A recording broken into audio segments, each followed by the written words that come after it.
ಬೇಸಿಗೆ ಬಂತು, ಶಾಲಾ ಮಕ್ಕಳಿಗೆ ರಜೆ ಬಂದಿದೆ, ಅಪ್ಪ ಅಮ್ಮಂದ್ರನ್ನ ಪೀಡಿಸ್ತಾರೆ ಮನೇಲಿ. ಅದಕ್ಕೆ ಅಪ್ಪ ಅಮ್ಮಂದರು ಮೊದಲು ಬರುವಂಥ ಸ್ಥಳ ಅಂದರೆ VITM, Visvesvaraya industrial and technological museum. ನೋಡಿ ಸುತ್ತಮುತ್ತಲು ಹುಡುಗರು ಹೇಗಿದ್ದಾರೆ, ಶಬ್ದ ಹೇಗೆ ಬರ್ತಾ ಇದೆ, ವಿಜ್ಞಾನದ ಆಟಿಕೆಗಳನ್ನು ಹೇಗೆ ಅವರು ಆಟ ಆಡ್ತಾ ಇದ್ದಾರೆ, ಹೊಸ ವಿಚಾರಗಳನ್ನು ಕಲಿತಾ ಇದ್ದಾರೆ. ಅದ್ಭುತವಾದ ಒಂದು ಸ್ಥಳಕ್ಕೆ ನಾವೆಲ್ಲ ಬಂದಿದ್ದೇವೆ. ಇಲ್ಲಿ ಇರ್ತಕ್ಕಂಥ ಮಕ್ಕಳ ಜೊತೆ, ಸಾರ್ವಜನಿಕರ ಜೊತೆ ಒಂದಷ್ಟು ಮಾತುಕತೆ ಆಡ್ತಾ, ವಿಜ್ಞಾನದ ಬಗ್ಗೆ ತಿಳ್ಕೊಳ್ತಾ, ಪುಸ್ತಕಗಳನ್ನು ಕೊಡ್ತಾ ನಮ್ಮ ಕಾರ್ಯಕ್ರಮವನ್ನು ಮುಂದುವರಿಸೋಣ. ಸಿದ್ಧವಾಗಿದ್ದೀರಾ? ಬನ್ನಿ ಹೊರಡೋಣ.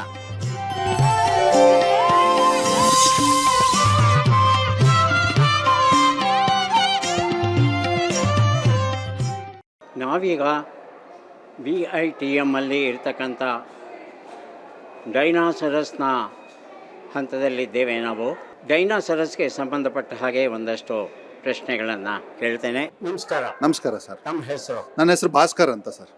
ಎಲ್ಲಿಂದ ಬರ್ತಾ ಇದ್ದೀವಿ? ನಾವು ತುಮಕೂರಿಂದ ಬರ್ತಾ ಇದ್ದೀವಿ. ತುಮಕೂರಿಂದ. ಏನು ಓದಿದ್ದೀವಿ? ನಾನು diploma in electronics. Diploma in electronics ಓದಿದ್ದೀರಾ? ಇವತ್ತು ಮಕ್ಕಳ ಜೊತೆ ಬಂದಿದ್ದೀರಾ VITMಗೆ? ಹೌದು ಸರ್. ಬಹಳ ಸಂತೋಷ.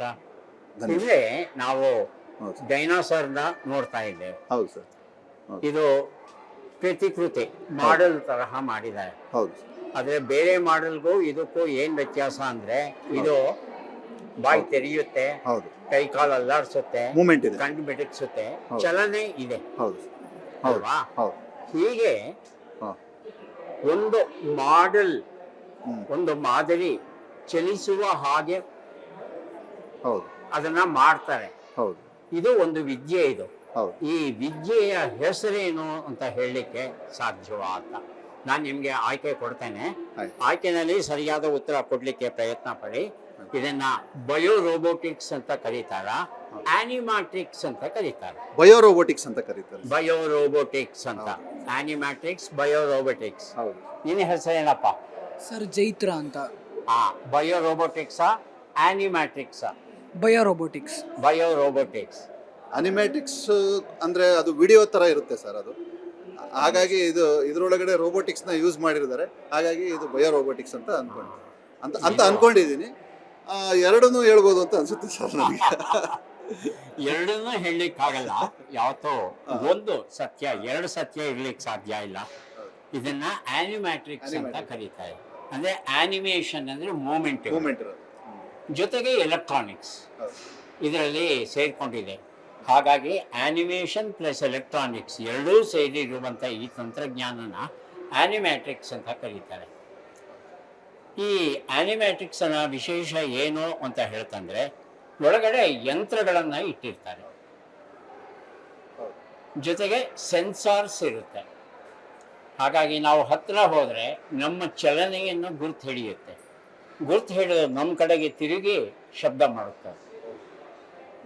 ಹಾಗಾಗಿ ಇಂತಹ ಒಂದು ತಂತ್ರಜ್ಞಾನ ಏನಿದೆ ಇದನ್ನ ಆನಿಮ್ಯಾಟ್ರಿಕ್ಸ್ ಅಂತ ನಾವು ಕರೀತೇವೆ. ಈ ಆನಿಮ್ಯಾಟ್ರಿಕ್ಸ್ಗೆ ಅತ್ಯುತ್ತಮ ಉದಾಹರಣೆ ಇಲ್ಲಿ ಇರ್ತಕ್ಕಂಥ ಈ ಡೈನಾಸರ್ ಪ್ರತಿಕೃತಿ. ತಾವು ಡೈನಾಸರ್ನ ನೋಡ್ತಾ ಇದ್ದೀರಾ. ಡೈನಾಸರ್ ಮೈಯನ್ನು ಗಮನಿಸಿದ್ರೆ ಅಲ್ಲಿ ವಿಶೇಷವಾದ ಬಣ್ಣಗಳನ್ನು ಬಳದಿದ್ದಾರೆ. ಅದರ ಚರ್ಮ ನೋಡಿ ಹೇಗಿದೆ. ಇದು ಈ ವಿಜ್ಞಾನಿಗಳಿಗೆ ಹೇಗೆ ಗೊತ್ತಾಯಿತು ಅಂತ ತಿಳ್ಕೋಬೇಕು. ಇದನ್ನು ಊಹೆ ಮಾಡಿ ಆ ಬಣ್ಣಗಳನ್ನು, ಆ ರಚನೆಯನ್ನು ಮಾಡಿದ್ರ, ಅಥವಾ ನಿಜವಾಗಲೂ ವಿಜ್ಞಾನಿಗಳು ಅದನ್ನು ಕಂಡು ಹಿಡಿದ್ರ, ಹೇಗೆ ರೂಪಿಸಿದ್ರು ಅಂತ ತಿಳ್ಕೋಬೇಕು. ಹೌದು ಸರ್. ಆ್ಯಕ್ಚುಲಿ ಮಾಡಿದ್ರ ಊಹೆ ಅಂತ ಅನ್ಕೊಂಡು ಜೀನ್ಸ್ಗಳ ಸಹಾಯದಿಂದ ಸ್ಟಡಿ ಮಾಡಿ ಏನಾದರೂ ಕಂಡು ಹಿಡಿದ್ರ.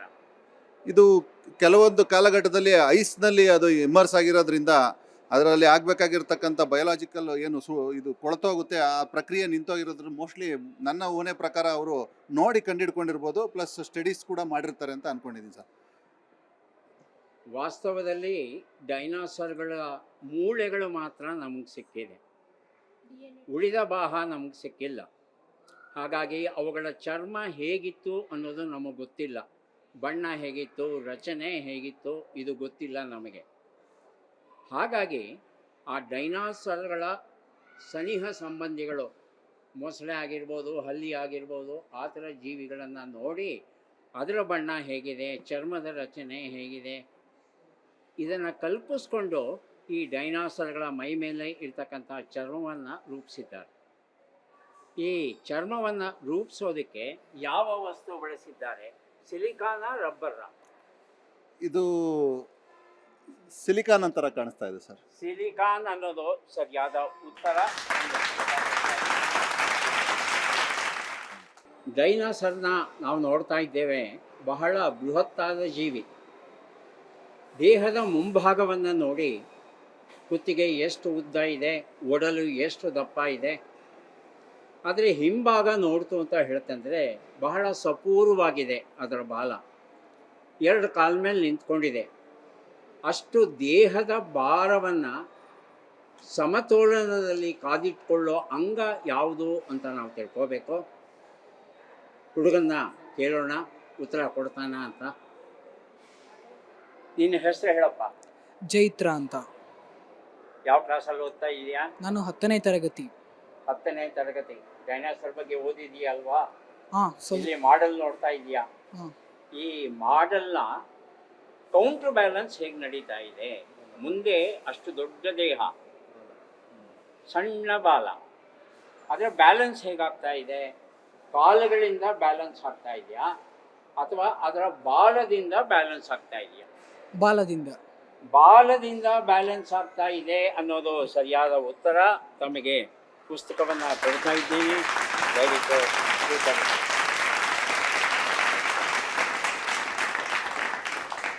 ಈ ಡೈನಾಸರು ಮುಂದೆ ಬಾಗಿದಾಗ ಮುಗ್ಗರಿಸಿ ಬೀಳುವ ಸಾಧ್ಯತೆ ಇರುತ್ತೆ. ಹಾಗೆ ಬೀಳಬಾರ್ದು ಅಂದರೆ ಆ ಬಾಲ ಏನಿದೆ, ಆ ಬಾಲದಲ್ಲಿ ಹೆಚ್ಚಿನ ತೂಕ ಇಟ್ಟು ಅಲ್ಲಿಗಲ್ಲಿಗೆ ಒಂದು ಸಮತೋಲನೆಯನ್ನು ಕಾದಿಟ್ಕೊಳ್ಳೋದಕ್ಕೆ ಪ್ರಯತ್ನ ಪಡ್ತಾರೆ. ಅಂತಹ ಒಂದು ವ್ಯವಸ್ಥೆ ಇದರಲ್ಲಿ ಉಂಟು. ಈ ಗುರುತ್ವ ಕೇಂದ್ರ, ಗುರುತ್ವಾಕರ್ಷಣೆ, ಸೆಂಟರ್ ಆಫ್ ಗ್ರಾವಿಟಿ ಏನಿದೆ, ಅದು ಪಲ್ಲಟವಾಗದೇ ಇರೋ ಹಾಗೆ ಈ ಒಂದು ಮಾದರಿಯನ್ನು ಸೃಷ್ಟಿ ಮಾಡಿರ್ತಾರೆ. ಏನಪ್ಪ ನಿನ್ನ ಹೆಸರು? ಅಮಿತ್ ಸಿಂಹ. ಅಮಿತ್ ಸಿಂಹ, ಹೆಸರು ಚೆನ್ನಾಗಿದೆ. ಯಾವ ಊರಿಂದ ಬರ್ತಾ ಇದೆಯಾ? ನಾನು ಬೆಂಗಳೂರಿಂದ ಬರ್ತಾ ಇರೋದು. ಬೆಂಗಳೂರಿಂದ. ಎಷ್ಟನೇ ಕ್ಲಾಸ್ ಓದ್ತಾ ಇದೆಯಾ? 8ನೇ ತರಗತಿ. 8ನೇ ತರಗತಿಯಲ್ಲಿ ಓದ್ತಾ ಇದೆಯಾ?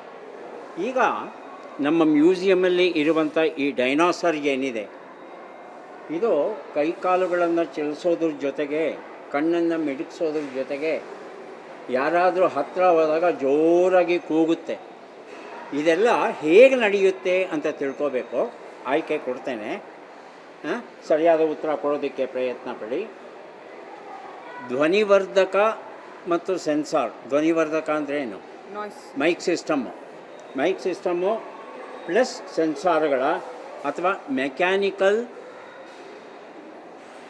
ಬೆಲ್, ಯಾಂತ್ರಿಕ ಗಂಟೆ ಮತ್ತು ಪ್ರತಿಧ್ವನಿ ಪೆಟ್ಟಿಗೆ, ಎಕೋ ಆಗುವಂಥ ವಾಯ್ಸ್ ಬಾಕ್ಸ ಯಾವುದಿದೆ ಇದರೊಳಗೆ? ಧ್ವನಿದು ಅನಿಸುತ್ತೆ, ಮೈಕ್ ಸಿಸ್ಟಮ್. ಫಸ್ಟ್ ಒನ್ನ, ಸೆಕೆಂಡ್ ಒನ್ನ? First one. ಧ್ವನಿವರ್ಧಕ ಮತ್ತು ಸೆನ್ಸಾರ್ಗಳು ಅನ್ನೋದು ಸರಿಯಾದ ಉತ್ತರ. ಅರಿವಿನ ಅಂಬರ ಅಂಬೇಡ್ಕರ್ ಈ ಡೈನಾಸರಲ್ಲಿ ಸೆನ್ಸಾರ್ಗಳು ಅಥವಾ ಸಂವೇದಕಗಳನ್ನು ಇಟ್ಟಿರ್ತಾರೆ. ನಾವು ನೋಡೋಕ್ಕೆ ಬರ್ತೀವಲ್ವಾ, ನಮ್ಮ ಚಲನೆಯನ್ನು ಇದು ಗ್ರಹಿಸುತ್ತೆ. ಇದು ಗ್ರಹಿಸಿದಾಗ ಇದೇನು ಮಾಡುತ್ತೆ, ಪಕ್ಕದಲ್ಲಿದ್ದಂಥ ಕುತ್ತಿಗೆಯನ್ನು ಈ ಕಡೆ ತಿರುಗಿಸೋದು, ಮುಂದಕ್ಕೆ ಬಾಗೋದು, ಬಾಯಿ ತೆಗೆಯೋದು, ಜೋರಾಗಿ ಕೂಗೋದು, ಇವೆಲ್ಲ ಮಾಡಲಿಕ್ಕೆ ಸೆನ್ಸಾರ್ ಇರುತ್ತೆ. ಒಳಗಡೆ ಒಂದು ಮೆಕ್ಯಾನಿಕಲ್ ಒಂದು ಮೈಕ್ ಇರುತ್ತೆ, ಸ್ಪೀಕರು ಎಲ್ಲವೂ ಇರುತ್ತೆ. ಇವೆಲ್ಲವನ್ನು ಕಂಪ್ಯೂಟರ್ಗೆ ಜೋಡಿಸಿರ್ತಾರೆ. ಹಾಗಾಗಿ ಕಂಪ್ಯೂಟರ್ ನಿರ್ದೇಶನ ಕೊಡುತ್ತೆ, ಯಾವಾಗ ಕೂಗಬೇಕೋ, ಯಾವಾಗ ಕುತ್ತಿಗೆ ತಿರುಗಿಸ್ಬೇಕೋ, ಯಾವಾಗ ಕಣ್ಣು ತಿರುಗಿಸ್ಬೇಕು, ಈ ಎಲ್ಲ ಮಾಹಿತಿಯನ್ನು ಕಂಪ್ಯೂಟರ್ ಕೊಡುತ್ತೆ. ಈ ಆ್ಯನಿಮ್ಯಾಟ್ರಿಕ್ಸ್ ಅನ್ನೋದು ಬಹಳ ಬಹಳ ಕುತೂಹಲಕರವಾದಂಥ ಒಂದು ವಿಜ್ಞಾನ. ನಿನ್ನ ಹೆಸರಪ್ಪ? ವಿಜೇತ್ ಬಿ ಚಿನ್ಮಯ್ ಅಂತ. ವಿಜಯ್? ವಿಜೇತ್ ಬಿ ಚಿನ್ಮಯ್. ವಿಜೇತ್. ಎಷ್ಟನೇ ಕ್ಲಾಸ್? ನಾನು ಇವಾಗ 8th ಸ್ಟ್ಯಾಂಡರ್ಡ್ ಓದ್ತೀನಿ. 8th standard. 7ನೇ ಕ್ಲಾಸ್ ಮುಗಿಸಿ 8ಕ್ಕೆ ಬಂದಿದೆಯಾ? ಹೈಸ್ಕೂಲಿಗೆ ಬಂದಿದೆಯಾ? ಭಾಳ ಸಂತೋಷ. ಯಾವ ಊರು? ತುಮಕೂರು. ತುಮಕೂರಿಂದ ಬಂದಿದೆಯಾ? ವಿಜಯ್, ನಾವು ನೋಡ್ತಾ ಇರ್ತಕ್ಕಂಥ ಡೈನಾಸರ್ ಇದೆಯಲ್ಲ, ಅದರ ಮೈ ಮೇಲೆ ಇರ್ತಕ್ಕಂಥ ಚರ್ಮ ಇದೆಯಲ್ಲ, ಹಾ. ಡೈನಾಸರ್ ಹೀಗೆ ಇತ್ತು ಅಂತ ನಮಗೆ ಗೊತ್ತಿಲ್ಲ, ಹಾ. ಯಾಕಂದರೆ ಬರೀ ಬೋನ್ಸ್ ಸಿಕ್ಕಿದೆ ನಮಗೆ ಹಾ. ಅಲ್ವಾ. ಹಾಗಾಗಿ ಚರ್ಮವನ್ನು ಊಹೆ ಮಾಡ್ಕೊಳ್ಳೋದು ಕಷ್ಟ. ಹಾ. ಆದರೆ ಅದರ ಹತ್ತಿರದ ಹಲ್ಲಿ, ಈ ಮೊಸಳೆ ಮುಂತಾದ ರೆಪ್ಟೈಲ್ಸ್ಗಳನ್ನು ನೋಡಿ ಅದರ ಬಣ್ಣ ಹೀಗಿರಬಹುದು ಅಂತಾರೆ. ಹೀಗೆ ಡೈನಾಸರ್ ಮುಂತಾದ ಮಾಡೆಲ್ಗಳಿಗೆ ಬಣ್ಣವನ್ನು ಊಹಿಸಿ, ಅದರ ಚರ್ಮದ ರಚನೆಯನ್ನು ಊಹಿಸಿ ಬಣ್ಣ ಬೆಳೀತಾರಲ್ಲ, ಇದಕ್ಕೆ ಒಂದು ಹೆಸರು ಉಂಟು. ಆ ಹೆಸರೇನು ಅಂತ ತಿಳ್ಕೋಬೇಕು. 2 ಆಯ್ಕೆ ಕೊಡ್ತೇನೆ, ಹಾ. ಯಾವುದು ಅಂತ ಹೇಳು. Modern art, paleo art. ಯಾವುದು? Modern art, paleo art. Period art. Paleo art ಅನ್ನೋದು ಸರಿಯಾದ ಉತ್ತರ.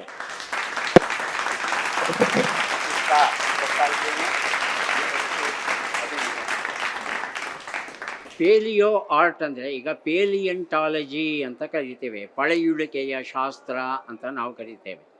ಪೇಲಿಯೋ ಅಂದರೆ ಹಳೆ ಕಾಲದ್ದು ಅಂತ ಅರ್ಥ.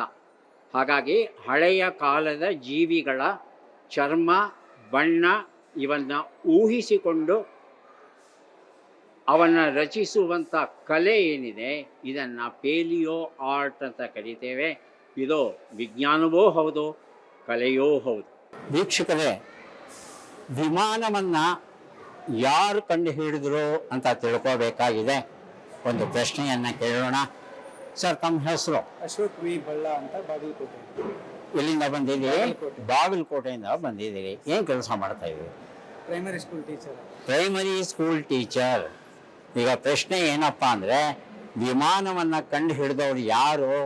ರೈಟ್ ಬ್ರದರ್ಸಾ, ರಾಂಗ್ ಬ್ರದರ್ಸಾ ಅಂತ? Wright brothers. Wright brothers. ಅನುಮಾನ ಇಲ್ವಾ? ಅನುಮಾನನೇ ಇಲ್ಲ. ಖಚಿತವಾಗಿ ಗೊತ್ತಾ? ಖಂಡಿತ ಸರ್, 100%. ಪುಸ್ತಕ ಕೊಡಬಹುದಾ?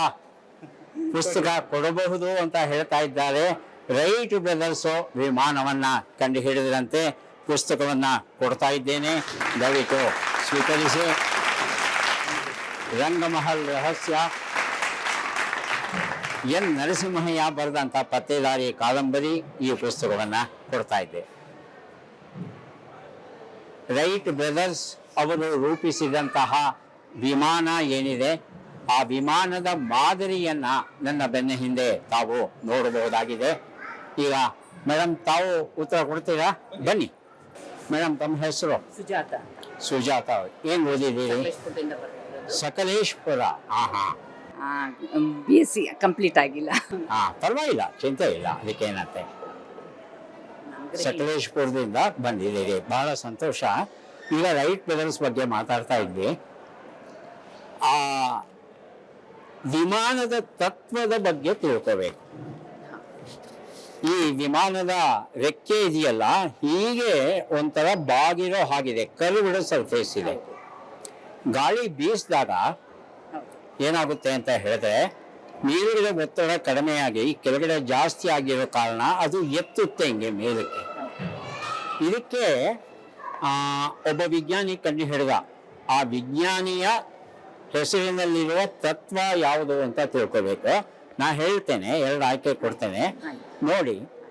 ಬೆರ್ನೌಲಿ ತತ್ವನ, ನ್ಯೂಟನ್ ತತ್ವನ? ಬೆರ್ನೌಲಿ ತತ್ವ. ಬೆರ್ನೌಲಿ ತತ್ವ ಅನ್ನೋದು ಸರಿಯಾದ ಉತ್ತರ. ಪುಸ್ತಕವನ್ನು ಕೊಡ್ತಾ ಇದ್ದೇನೆ, ದಯವಿಟ್ಟು ಸ್ವೀಕರಿಸಿ. ತಮ್ಮ ಹೆಸರು? ಶ್ರೇಯಾಂಶ್ ಕೋಲ್ಹಾರ್ ಅಂತ. ಏನು ಓದಿದ್ದೀರಿ? ನಾನು MA BEd. ಎಲ್ಲಿಂದ ಬರ್ತಾ ಇದ್ದೀರಾ? ಬಾಗಲಕೋಟೆಯಿಂದ ಬರ್ತಿದ್ದೀನಿ ಸರ್. ಬಾಗಲಕೋಟೆಯಿಂದ ಬರ್ತಿದ್ದೀರಾ? ಹಾಂ ಸರ್. ಬಹಳ ಸಂತೋಷ. ನನ್ನ ಬಾಲ್ಯ ಕಾಲದ ಒಂದು ಅನುಭವನ ಹಂಚ್ಕೋತೇನೆ. ಹೇಳಿ ಸರ್. ನಮ್ಮ ಮನೆ ಹತ್ರ ರೈಲ್ವೆ ಹಳಿಗಳಿದ್ವು, ರೈಲು ಹೋಗ್ತಾ ಇತ್ತು. ಹಾಂ ಹಾಂ. ಉಗಿಬಂಡಿಯಾಗ ಇದ್ದದ್ದು. ಹೌದು. ನಮ್ಮ ತಾಯಿ ಯಾವಾಗಲೂ ಹೇಳೋರು, ರೈಲ್ ಹತ್ರಕ್ಕೆ ಹೋಗಬೇಡ, ರೈಲು ನಿಮ್ಮನ್ನು ಹಿಡಿದು ಎಳ್ಕೊಂಡ್ಬಿಡುತ್ತೆ ಅಂತ. ನಾವು ತಮಾಷೆ ಮಾಡ್ತಾ ಇದ್ವಿ. ರೈಲ್ಗೇನು ಕೈಗಳಿದೆಯಾ ಇಂಜಿನ್ಗೆ ನಮ್ಮನ್ನು ಹಿಡಿದು ಎಳ್ಕೊಳ್ಳೋಕ್ಕೆ? ಹೋಗಮ್ಮೋ, ನಿಂಗೇನು ಗೊತ್ತಿಲ್ಲ ಅಂತ ಹೇಳ್ತಾ ಇದ್ವಿ. ಈಗ ನನ್ನ ಪ್ರಶ್ನೆ ಏನು ಅಂದರೆ, ಇಂಜಿನಿನ ಹತ್ತಿರಕ್ಕೆ ಹೋದಾಗ ಆ ಇಂಜಿನ್ ನಮ್ಮನ್ನು ಎಳ್ಕೊಳ್ಳೋಕೆ ಸಾಧ್ಯ ಇದೆಯಾ ಇಲ್ವಾ? ಮೂಮೆಂಟ್ ಇರೋ ಇಂಜಿನ್ ಆದ್ರೆ ಇಂಜಿನ್ ಮತ್ತೆ ಹಿಡ್ಕೊಳ್ಳಲ್ಲ. ನಮ್ಮ ಅದ್ರ ಹತ್ರ ಅದು ಎಳ್ಕೋಬಹುದು, ಯಾಕಂದ್ರೆ ಫಸ್ಟ್ ಮೂವಿಂಗ್ ಇರುತ್ತಲ್ಲ ಹಾ ಅದು ಗಾಳಿಯಲ್ಲಿ ಇಲ್ಲ ಇಲ್ಲ ಎಳ್ಕೊಳ್ಳಲ್ಲ, ನಾವು ಅದ್ರ ಹತ್ರ ಹೋಗ್ಬಾರ್ದು ಇಷ್ಟೇ. ಅಲ್ಲ, ನನ್ನ ಪ್ರಶ್ನೆ, ವೇಗವಾಗಿ ಎಂಜಿನ್ ರೈಲು ಓಡ್ತಾ ಇರುತ್ತಲ್ಲ, ಹತ್ರಕ್ಕಿದ್ರೆ ನಮ್ಮನ್ನ ಆ ರೈಲು ಎಳ್ಕೋಬಹುದಾ ಇಲ್ವಾ ಅಂತ ಅಷ್ಟೇ. ಇಲ್ಲ ಇಲ್ಲ ಇಲ್ಲ. ಏನಪ್ಪ, ಎಳ್ಕೋಬಹುದಾ ಇಲ್ವಾ? ಇಲ್ಲ. ಇಲ್ಲ ಅಂತ ಹೇಳ್ತಾ ಇದ್ದಾರೆ. ವಾಸ್ತವದಲ್ಲಿ ಎಳ್ಕೊಳ್ಳೋ ಸಾಧ್ಯತೆ ಇರುತ್ತೆ. ಯಾಕೆ ಎಳ್ಕೊಳ್ಳುತ್ತೆ ಅಂದ್ರೆ ಮತ್ತೆ ಬೆರ್ನೌಲಿ ಪ್ರಿನ್ಸಿಪಲ್ಗೆ ಬರಬೇಕಾಗುತ್ತೆ. ಹಾಗಾಗಿ ಒತ್ತಡ ಕಡಿಮೆ ಇರೋ ಕಾರಣ ತನ್ನ ಕಡೆಗೆ ಎಳ್ಕೊಳ್ಳೋ ಸಾಧ್ಯತೆ ಹೆಚ್ಚಿರುತ್ತೆ. ಹಾಗಾಗಿ ರೈಲಿಂದ ಸಾಕಷ್ಟು ದೂರವನ್ನ ನಾವು ಕಾದಿಟ್ಕೋಬೇಕು, ಹತ್ರಕ್ಕೆ ಹೋಗ್ಬಾರ್ದು. ರೈಟ್ ಬ್ರದರ್ಸ್ ರೂಪಿಸಿದಂಥ ವಿಮಾನವನ್ನ ಎಡಗಡೆಗೆ ಅಥವಾ ಬಲಗಡೆಗೆ ತಿರುಗಿಸ್ಬೇಕು ಅಂತ ಹೇಳ್ತಂದ್ರೆ ಅವರು ಒಂದು ವಾರ್ಪಿಂಗ್, ವಿಂಗ್ ವಾರ್ಪಿಂಗ್ ಅಂತಕ್ಕಂಥ ಒಂದು ತಂತ್ರಜ್ಞಾನವನ್ನ ಬಳಸ್ತಾ ಇದ್ರಂತೆ. ಈ ಎಡ ಬಲ ತಿರುಗಿಸೋದಕ್ಕೆ ವಿಮಾನದಲ್ಲಿ ಯಾವ ವ್ಯವಸ್ಥೆ ಇರುತ್ತೆ, ಯಾವ ಭಾಗ ಸಹಾಯ ಮಾಡುತ್ತೆ ಅಂತ ತಿಳ್ಕೋಬೇಕು. ವಿಮಾನದ ಚಕ್ರಗಳ ಅಥವಾ ವಿಮಾನದ ರೆಕ್ಕೆಯ ತುದಿಗಳ ಅಂತ. ಯಾವ್ದು ಎಡಗಡೆಗೆ ಬಲಗಡೆಗೆ ತಿರುಗೋದು. ವಿಮಾನದ ರೆಕ್ಕೆಯ ತುದಿಗಳು. ರೆಕ್ಕೆಯ ತುದಿಗಳು ಅಂತ ಹೇಳಿದಾಗ ಅದು ಉತ್ತರ ಸರಿಯಾಗಿದೆ. ಪುಸ್ತಕವನ್ನ ಕೊಡ್ತಾ ಇದ್ದೇನೆ, ಮುಕ್ತಕ ಮಣಿಗಳು, ದಯವಿಟ್ಟು ಸ್ವೀಕರಿಸಿ. ಹಕ್ಕಿಗಳನ್ನ ಗಮನಿಸಿ ನಾವು ವಿಮಾನವನ್ನ ರೂಪಿಸಿದ್ದು. ಹಕ್ಕಿಗಳು ಹಾರುವಾಗ, ಇಳಿಯುವಾಗ, ಎಡಕ್ಕೆ ಚಲಿಸುವಾಗ, ಬಲಕ್ಕೆ ಚಲಿಸುವಾಗ ಅದನ್ನ ಗಮನಿಸಿ ನೋಡಿ. ಆ ರೆಕ್ಕೆಗಳ ತುದಿ ಸ್ವಲ್ಪ ಬಾಗಿರೋದನ್ನ ನಾವು ಗಮನಿಸಬೇಕು. ಈ ರೆಕ್ಕೆ ಬಾಗುವಿಕೆ ಅಥವಾ ವಾರ್ಪಿಂಗ್ ಅನ್ನೋದು ಏನಿದೆ, ಇದನ್ನ ರೈಟ್ ಬ್ರದರ್ಸ್ ಮಾಡುವಾಗ ಏನು ಮಾಡ್ತಿದ್ರು ಅಂದರೆ ಒಂದು ಹಗ್ಗವನ್ನು ಕಟ್ಟಿರ್ತಿದ್ದಂತೆ ಆ ರೆಕ್ಕೆಯ ತುದಿಗೆ. ಎರಡೂ ಕಡೆಗೆ ತುದಿಗೆ ಹಗ್ಗವನ್ನು ಕಟ್ಟು, ಹೀಗೆ ಬಲಗಡೆಗೆ ತೆಗಿಬೇಕು ಅಂದರೆ ಬಲಗಡೆ ರೆಕ್ಕೆನ ಎಳೆಯೋದು, ಹಿಂಗೆ ಹಗ್ಗನ ಎಳೆದ್ರೆ ರೆಕ್ಕೆ ಹೀಗೆ ಬಾಗೋದು, ವಿಮಾನ ತಿರುಗ್ತಾ ಇತ್ತಂತೆ. ಎಡಗಡೆ ತಿರುಗಿಸ್ಬೇಕಂದ್ರೆ ಎಡಗಡೆ ಇರೋ ಹಗ್ಗನ ಎಳಿಬೇಕಾಯ್ತು, ಈಗ ತಿರುಗ್ತಾ ಇತ್ತಂತೆ. ಆದರೆ ಈಗಿನ ವಿಮಾನಗಳಲ್ಲಿ ಈ ರೀತಿ ಹಗ್ಗಗಳನ್ನು ಬಳಸೋಲ್ಲ. ಅದರ ಬದಲು ಐಲರಾನ್ ಅಂತಕ್ಕಂಥ ಒಂದು ಸಾಧನ ಇರುತ್ತೆ. ಐಲರಾನ್ ಅಂತ ಕೇಳ್ತಾರೆ. ಆ ಒಂದು ಸಾಧನ ವಿಮಾನ ಎಡಕ್ಕೆ ಅಥವಾ ಬಲಕ್ಕೆ ತಿರುಗೋದಕ್ಕೆ ಸಹಾಯ ಮಾಡಿಕೊಡುತ್ತೆ. ನಮ್ಮ ಪೂರ್ವಜರು ಶಿಲಾಯುಗದಲ್ಲಿ ಇದ್ರು. ಅವರು ತಮಗೆ ಅಗತ್ಯವಾದ ಆಯುಧಗಳನ್ನ ತಾವೇ ರೂಪಿಸ್ಕೊತಾ ಇದ್ರು. ಅವರು ಮೊದಲು ರೂಪಿಸಿದ ಆಯುಧಗಳು ಯಾವುದು ಅಂತ ತಿಳ್ಕೋಬೇಕಾಗಿದೆ. ಬನ್ನಿ ಇವರ ಪರಿಚಯ ಮಾಡ್ಕೊಳ್ಳೋಣ. ಮೇಡಮ್, ತಮ್ಮ ಹೆಸರು? ನನ್ನ ಹೆಸರು ರಮ್ಯಾ. ರಮ್ಯಾ, ಎಲ್ಲಿಂದ ಬರ್ತಿದ್ದೀವಿ? ಕೋಣನಕುಂಟೆ ಕ್ರಾಸ್, ಬೆಂಗಳೂರು. ಕೋಣನಕುಂಟೆ, ಬೆಂಗಳೂರಿಂದ. ನಿನ್ನ ಹೆಸರು? ಅಥರ್ವ. ಹೋಗ್ತಿದೀಯಾ ಸ್ಕೂಲ್ಗೆ? Summer holidays. Summer holiday. ಸರಿ, ಈಗ ಹೋಗ್ಬೇಡ ಸ್ಕೂಲ್ಗೆ. ಈಗ ಮ್ಯೂಸಿಯಂ ಬಂದಿದೆಯಲ್ಲ, ಕಲಿಯೋದಕ್ಕೆ ಬಹಳ ಸುಲಭ. ಹಿಂದೆ ಮನುಷ್ಯ ಯಾವ ಆಯುಧ ಮಾಡ್ತಿದ್ದ ಅಂತ, ಕಲ್ಲಿಂದ ಮಾಡ್ತಿದ್ನ, ಕಬ್ಬಿಣದಿಂದ ಮಾಡ್ತಿದ್ನ ಅಂತ? ಕಲ್ಲಿಂದಲ, ಕಬ್ಬಿಣದಿಂದಲ?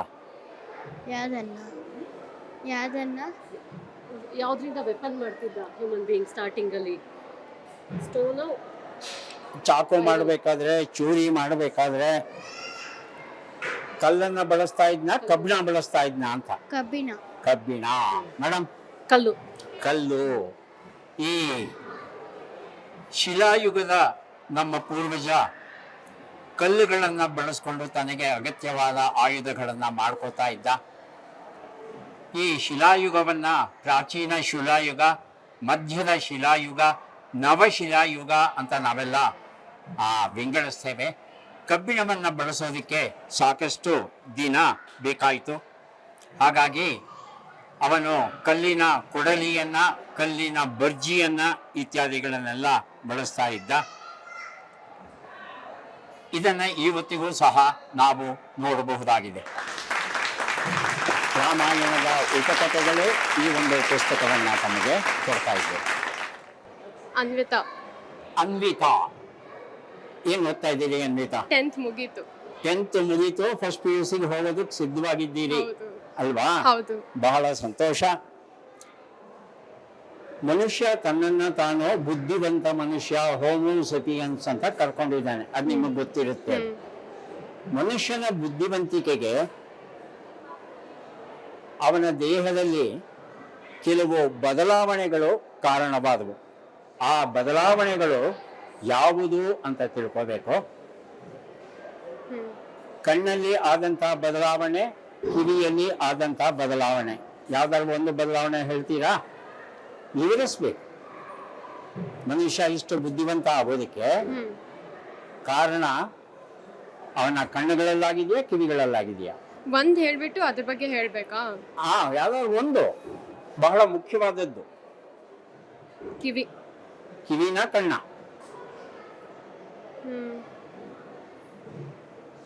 ಕಿವಿ. ಕಿವಿ. ಈಗ ಅವನ ಕೈಯಲ್ಲಿ ಒಂದು ಬದಲಾವಣೆ ಆಯ್ತಂತೆ. ಆ ಬದಲಾವಣೆಯ ಕಾರಣ ಇವತ್ತು ನಾನು ಈ ಮೈಕ್ ಇಟ್ಕೊಂಡಿದ್ದೇನೆ, ಈ ಕೈಯಲ್ಲಿ ಪುಸ್ತಕ ಇಟ್ಕೊಂಡಿದ್ದೇನೆ. ನಾನು ವೃತ್ತಿಯಿಂದ ವೈದ್ಯ ಆಗಿರೋ ಕಾರಣ ಇಂಜೆಕ್ಷನ್ ಕೊಡೋದಕ್ಕೆ, ಹೊಲಿಗೆ ಹಾಕೋದಕ್ಕೆ ಎಲ್ಲದಕ್ಕೂ ಸಹಾಯ ಆಗಿದೆ. ಅಂತಹ ಅದ್ಭುತ ಬದಲಾವಣೆ ಯಾವುದು ನಮ್ಮ ದೇಹದಲ್ಲಾಗಿದೆ? ಅಂದ್ರೆ ಕೈಯಲ್ಲಿ ಯಾವ ತರ? ಕೈಯಲ್ಲಿ ಏನ್ ಬದಲಾವಣೆ ಆಗಿದೆ ಅಂತ. ಕೋತಿಯಲ್ಲಿ ನೋಡ್ತೀವಲ್ಲ, ಕೈ ಅಷ್ಟೊಂದು ಗ್ರಿಪ್ ಇದ್ರೂ ನಮ್ಗೆ ಜಾಸ್ತಿ ಗ್ರಿಪ್ ಇರುತ್ತೆ. 4 ಫಿಂಗರ್ಸ್ ಇಂದ 5 ಫಿಂಗರ್ಸ್ ಆಗಿರ್ಬೋದು, ಅಥವಾ ಗ್ರಿಪ್ಪು ಜಾಸ್ತಿ ಆಗಿರ್ಬೋದು. ಕೈ ಉದ್ದ ಆಗಿರತ್ತೆ, ಮುಂಚೆ ಫೋಲ್ಡ್ ತರ ಆಗಿರತ್ತೆ, ಚಿಕ್ಕದಾಗಿದ್ರಿಂದ ದೊಡ್ಡದು ಆಗಿರತ್ತೆ. ಆಮೇಲೆ ಉತ್ತರ ಹತ್ತಿರಕ್ಕೆ ಬಂದು ದೂರಕ್ಕೆ ಹೋಗ್ಬಿಟ್ರೆ ಯಾವ ಬದಲಾವಣೆಯಿಂದ ನಮ್ಗೆ ಈ ಶಕ್ತಿ ಬಂತು? ಅಂದ್ರೆ ಹೆಬ್ಬೆರಳು ಬದಲಾವಣೆನಾ, ಕಿವಿ ಬೆರಳು ಬದಲಾವಣೆನಾ? ಹೆಬ್ಬೆರಳು. ಹೆಬ್ಬೆರಳು ಬದಲಾವಣೆ ಅನ್ನೋದು ಸರಿಯಾದ ಉತ್ತರ. ಹಿತೋಪದೇಶ ಕಥೆಗಳೇ ಈ ಪುಸ್ತಕವನ್ನು ಕೊಡ್ತಾ ಇದ್ದೇನೆ, ದಯವಿಟ್ಟು ಸ್ವೀಕರಿಸಿ. ನಮ್ಮ ಅಂಗೈನ ಗಮನಿಸಿ ನೋಡಿ. ಈ 4 ಬೆರಳು ಒಟ್ಟಿಗೆ ಇದೆ, ಇದೊಂದು ಬೆರಳು ಮಾತ್ರ ಪ್ರತ್ಯೇಕ ಇದೆ. ಹಾಗಾಗಿ ಏನಾಗ್ತಾ ಇದೆ, ಈ ಬೆರಳನ್ನ ಹೀಗೆ ಬಾಗಿಸಿ ಏನಾದರೂ ಹಿಡ್ಕೊಳ್ಳಿಕ್ಕೆ ಸಾಧ್ಯವಾಗ್ತಾ ಇದೆ. ಕಲ್ಲನ್ನ ಹಿಡ್ಕೋಬಹುದು ಬಹಳ ಸುಲಭವಾಗಿ. ಹಾಗೆಯೇ ಈ ಮೈಕನ್ನ ನಾನು ಹಿಡ್ಕೋಬಹುದು ಬಹಳ ಸುಲಭವಾಗಿ. ಯಾವುದೇ ಒಂದು ಪೆನ್ನನ್ನ ಹಿಡ್ಕೋಬೇಕಾದ್ರೆ, ಒಂದು ಚಾಕುವನ್ನ ಹಿಡ್ಕೋಬೇಕಾದ್ರೆ, ಮನುಷ್ಯ ಸಾಧಿಸಿದ ಎಲ್ಲ ಸಾಧನೆಗಳ ಹಿಂದೆ ಈ ಹೆಬ್ಬೆರಳಿನ ಸ್ಥಾನ ಉಂಟು. ಹಾಗಾಗಿ ಈ ಹೆಬ್ಬೆರಳು ಈ 4 ಜನರ ಜೊತೆ ಬಿಟ್ಟು ಪ್ರತ್ಯೇಕವಾಯ್ತಲ್ಲ, ಇದು ಬಹುದೊಡ್ಡ ಬದಲಾವಣೆ. ಇದನ್ನ ಅಪೋಸಿಂಗ್ ಥಂಬ್ ಅಂತ ಕರೀತೇವೆ. ಇದು ನಮ್ಮ ಬೆಳವಣಿಗೆಗೆ ಬಹಳ ಬಹಳ ಕಾರಣವಾಯಿತು. ಇನ್ನೊಂದು ಬೈನಾಕ್ಯುಲರ್ ವಿಷನ್ ಅಂತ, ಕಣ್ಣಿಗೆ ಸಂಬಂಧಪಟ್ಟದ್ದು. ಕುದುರೆನ ನೋಡಿ, ಹಸುವನ್ನು ನೋಡಿ, ಕಣ್ಣು 2 ಕಡೆ ಅಕ್ಕಪಕ್ಕದಲ್ಲಿದೆ. ಹಾಗಾಗಿ ಈ ಕಡೆ 180 ಡಿಗ್ರಿ, ಈ ಕಡೆ 180 ಡಿಗ್ರಿ ಕಾಣುತ್ತೆ, ಪೂರ್ತಿ ಕಾಣಲ್ಲ. ಆದರೆ ಮನುಷ್ಯನಿಗೆ ಕಣ್ಣುಗಳು 2 ಮುಂಭಾಗದಲ್ಲಿ ಇರೋ ಕಾರಣ ನಮಗೆ 3 ಡೈಮೆನ್ಷನಲ್ ವ್ಯೂ ಬಹಳ ಸುಲಭವಾಗಿ ನಮಗೆ ಸಿಗುತ್ತೆ. ದೂರ, ಎಷ್ಟು ದೂರದಲ್ಲಿ ಜಿಂಕೆ ಓಡ್ತಾ ಇದೆ ಅನ್ನೋದನ್ನು ನಾವು ಲೆಕ್ಕ ಹಾಕಬಹುದು. ಹಾಗಾಗಿ ಮನುಷ್ಯ ಬುದ್ಧಿವಂತ ಅಂತ ಅನ್ನಿಸ್ಕೊಳ್ಳೋಕ್ಕೆ ಅವನ ಮಿದುಳು ಎಷ್ಟು ಮುಖ್ಯ ಕಾರಣವೋ, ಅವನ ಕಣ್ಣುಗಳು ಅಷ್ಟೇ ಮುಖ್ಯ ಕಾರಣ. ಮತ್ತು ಹೆಬ್ಬೆರಳು ಚಲಿಸಿದೆ ಅಲ್ವಾ, ಇದೂ ಸಹ ಅಷ್ಟೇ ಮುಖ್ಯವಾದ ಕಾರಣ. ವಿಜ್ಞಾನ ಮತ್ತು ತಂತ್ರಜ್ಞಾನದ ರಸಪ್ರಶ್ನೆಯನ್ನು ತಾವು ನೋಡ್ತಾ ಇದ್ದೀರಿ. ಇದು ಹೀಗೆ ಮುಂದುವರಿಯುತ್ತೆ. ಮುಂದಿನ ಸಂಚಿಕೆಯಲ್ಲಿ ಮತ್ತೆ ಭೇಟಿಯಾಗೋಣ.